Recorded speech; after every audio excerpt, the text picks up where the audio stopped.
In today's stock analysis, we are going to examine the key pillars, look at past results, see what the analysts' predictions are, create a valuation, and find out what our potential return will be, and review then rate the company. Today we are going to look at Supermicro Computer. Let's dive into the process I follow when reviewing whether or not to invest in a company. After I've collected all the financial information, I then analyze what I consider to be the 12 key pillars. These pillars are based on the insights and teachings of the best super investors, and what I consider to be the key metrics when evaluating a company. Ideally, we would like to see each of these metrics be at least 10%. The first pillar is earnings per share. This is where we take the net income and divide it by the shares outstanding. For Supermicro Computer, this is 76% for the trailing 12 months. Now, let's look at the free cash flow, which is the money a business can generate from its operations. Warren Buffett emphasizes the importance of strong financial health, and prefers companies that can generate substantial free cash flow. And here we can see, they have dramatically missed our 10% free cash flow target, as it is down by -486%. Then we come to the next pillar, which is revenue, and this tells us how good the company is at generating income before deducting expenses. Their revenue is at a fantastic 95% for the trailing 12 months. Then we come to book value, which is calculated by subtracting the total liabilities from the total assets, and this indicates equity growth for the company. Phil Town believes book value growth is the most important metric, as it has the interest of the shareholders at heart. For the last 12 months, their book value is an incredible 158%. Now let's turn our attention to the management of the business by looking at the return on invested capital and return on equity. These two measures allow us to assess a company's efficiency at allocating the capital under its control. Return on invested capital and return on equity are great at 16% and 22%. Now we move on to debt. And Joel Greenblatt prefers companies that are able to pay off debt with their free cash flow, ideally within 3 years. Supermicro Computers have $2.17 billion worth of debt, and currently, as we will see later, they wouldn't be able to use their free cash flow to pay off this debt. At present, with the information we have gathered, it tells us that aspects of their key pillars look fantastic, but others are giving me some red flags. So let's find out more. Help support the channel by tapping the like icon if you have found the information helpful, and click on the notification bell to get alerts about my next videos. Now we will focus on other key pillars which help define an excellent business. So let's look at the gross margin, which is the amount of money a company retains after incurring the direct costs associated with producing the goods it sells and the services it provides. This is currently at 14%, which is low, as we like to see the gross margin at or over 40%. Next, we come to the operating profit margin. This tells us how much profit a company makes on a dollar of sales after paying for costs of production, such as wages and raw materials, but before paying interest or tax. Peter Lynch prefers companies with strong operating margins when assessing its financial health and competitive advantage. Their operating profit margin is 8% and is below our target of 14%. For Terry Smith, free cash flow yield provides a more realistic view of a business's financial health and profitability. He typically looks for companies which have a free cash flow yield of 5% or higher. So, at -13%, this is another red flag. As we are potential shareholders, we will now want to look at the average book value growth for the last 10 years.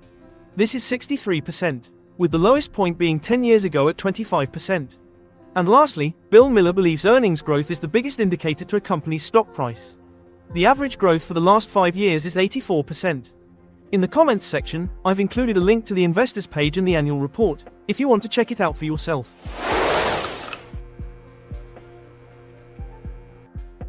Now let's look at past historical performance, to give us a better understanding of the company's successes and failures.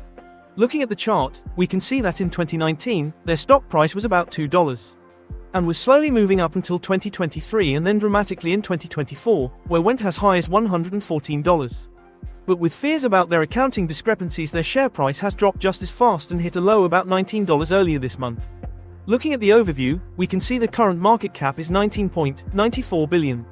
They are currently generating $14.94 billion in revenue. Their net income is $1.21 billion, and they have 585.57 million shares outstanding. At present, their earnings per share tells us that for each share of stock, the company is generating $2.01. Their PE ratio is 16.50, which is much lower than the S&P 500 average of about 28. The overall consensus is hold. However, analysts are forecasting between 28 and 70% growth from 2025. The average price target is about $62. Now I am going to show you how to create a valuation. So, I will use their current earnings per share of $2.01. Now I use a combination of the past growth and future analyst predictions to create the estimated earnings per share growth. To create a valuation, I'm going to give Super Microcomputers a 20% growth rate. Then, I am going to give them an estimated PE ratio of 15. After that, I will project these numbers forward by 10 years. Then I will set the return I would like to see from this investment to 15%. This then gives me an estimated future stock price of about $187 per share for its future share price. And then we work out the current value, that Phil Town calls the sticker price, which is about $46. Then we apply a margin of safety. At 25% it gives me a buy price of about $35. It all depends on your personal view, and outlook for the company, as well as the return on the investment you would like to see. Please consider sharing this video with someone you think will like it, and click on the link above to learn how to create your own earnings per share growth model. The return we would receive if we bought at our 25% margin of safety price of about $35 and sold in 10 years' time at our estimated future stock price of $187 would be 434%. But this is dependent on our assumptions for the company being correct. In addition, Super Microcomputers don't provide a dividend. If you have enjoyed this video, let me know in the comments section. And finally now, we'll summarize what we have found out about the company. When reviewing the key pillars, Super Microcomputers scored 7 out of 12.